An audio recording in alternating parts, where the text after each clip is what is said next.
সকলকে নতুন বছরের প্রীতি শুভেচ্ছা এবং ভালোবাসা। আজকে তোমাদের দিদি ভাই অনেক খুশি, কারণ এতগুলো বেডিং পত্র নিয়ে আমরা যাচ্ছি লং ট্যুরে। নতুন বছরে তোমরা কে কোথায় যাওয়ার প্ল্যান করলে অবশ্যই কমেন্ট করে বলো। যখন সকলে খেয়ে দিয়ে ঘুমাতে যাবে এমন ভাব, সেই সময় দাঁড়িয়ে আমরা ধরে নিলাম রাত 10টার ট্রেন। শীতের রাতে কালিনারপুর থেকে শিয়ালদা জার্নি করছি, আর দেখুন ট্রেন কম্পার্টমেন্টে লোক নেই বললেই চলে। তোমরা কি কখনো এরকম ফাঁকা ট্রেনে জার্নি করেছো? একটা সিটে একজন পায়ের পরে পা তুলে আমরা পৌঁছে গেলাম শিয়ালদা, আর সেখান থেকে ট্যাক্সি করে পৌঁছে গেলাম হাওড়া। যেহেতু সকালে ছিল ট্রেন, তাই রাতে বিশ্রাম নেওয়ার জন্য দরকার ছিল একটা জায়গা। শুনেছিলাম হাওড়া স্টেশনের সেকেন্ড ফ্লোরে নাকি এরকম রেস্ট নেওয়ার জায়গা আছে, আর সেখানে কিছু পয়সা পে করলেই আপনি সারা রাত এরকম রেস্ট নিতে পারবেন। বাট আমাদের কপালটা এতই খারাপ যে ওখানে কোনো সিট অ্যাভেলেবেল ছিল না, তাই তো এতগুলো লাগেজ নিয়ে আবার সিঁড়ি বয়ে নিচে নেমে আসতে হলো। মনটা এত খারাপ হয়ে গেল যে এখানে রেস্ট নিতে গেলে কত প্রাইস দিতে হয় সেটাও জিজ্ঞাসা করতে ভুলে গেছি। যদি কারণ এই বিষয়ে জ্ঞান থাকে অবশ্যই কমেন্টে জানিয়ে দেবে। তারপর পেয়ে গেলাম একটা স্পেশাল জায়গা, যে জায়গার জন্য আপনাকে কোনো রকম পয়সা দিতে হবে না, আর সেখানেই প্লাস্টিক পেতে বসে গেলাম। এইরকম অভিজ্ঞতা কার কার হয়েছে অবশ্যই জানি। 2024-এ এই জিনিসটাই শিখলাম,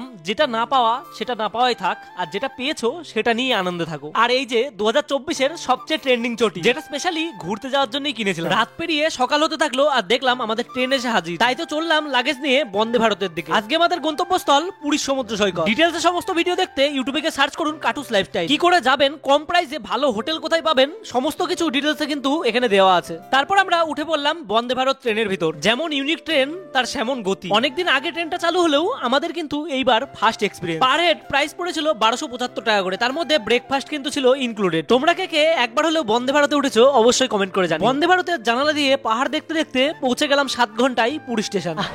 পুরী আসলাম, উঠে চড়বো না এমন তো হতেই পারে না। আমি এখন আছি উটের উপর।